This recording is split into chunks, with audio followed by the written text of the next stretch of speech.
अस्सलाम वालेकुम नाज़रीन, आज आपको एक ऐसा अफ़सोसनाक वाक़या सुनाने जा रहा हूँ, जिसने पूरे पाकिस्तान को हिला कर रख दिया है। ये वाक़या इतना दर्दनाक है कि दिल खून के आंसू रोता है। अभी हाल ही में सोशल मीडिया पर एक खबर वायरल हो रही है। सैर व तफरीह के लिए सवात जाने वाला एक पूरा ख़ानदान सिर्फ़ एक सेल्फ़ी के चक्कर में दरियाए सवात के सैलाबी रेले की नज़र हो गया। नाज़रीन, ये ख़ानदान डस्का सियालकोट से ताल्लुक़ रखता था। इनका इरादा नारान जाने का था, मगर रास्ते में प्लान बदला और सवात का रुख किया, जो इनके लिए मौत का सफ़र बन गया।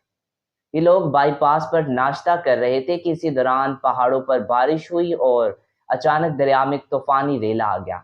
बच्चे नीचे सेल्फ़ी लेने के लिए गए हुए थे और लम्हों में सब कुछ ख़त्म हो गया। पानी का बहाव इतना तेज़ था कि कोई खुद को बचा ना सका। रेस्क्यू टीमों को फ़ोन किया गया, मगर वो वक़्त पर नहीं पहुँच सकी।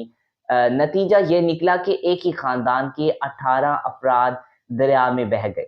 अब तक 5 लाशें जो हैं वो निकाली जा सकी हैं, बाकी अभी तक लापता हैं। एक ऐनी शाहिद ने बताया कि सब लोग मदद के लिए चीख रहे थे, एक दूसरे के हाथ पकड़कर बचाने की कोशिश कर रहे थे, मगर पानी की तेज रफ्तारी के आगे सब बेबस थे। नाज़रीन, जरा सोचिए कि एक लम्हे के फैसले ने कितने घरों के चिराग बुझा दिए। जब वो घर से निकले होंगे, क्या सोचा होगा कि फ्रेश हवा लेनी है, कुदरत का मजा लेना है। किसी ने सोचा होगा कि वापसी जनाजों की सूरत में होगी। इस खानदान के बुजुर्ग ने रोते हुए बताया कि इनका बेटा, बेटी, पोते, नवासे सब खत्म हो गए। इनका कहना था कि मेरा बेटा चीख रहा था कि अब्बा जान, सब चले गए, मेरी बेटी, मेरी बहन, सब।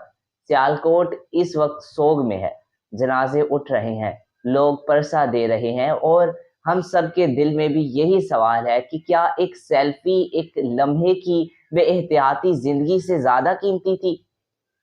नाज़रीन, ये सिर्फ एक वाक़या नहीं, ये सबक है कि जब पहाड़ी इलाकों में जाएँ तो मौसम, पानी का बहाव और मकामी वार्निंग्स को नज़रअंदाज मत करें। दरियाओं के करीब जाना, ख़ास तौर पर बारिशों के दिनों में, बहुत ख़तरनाक होता है।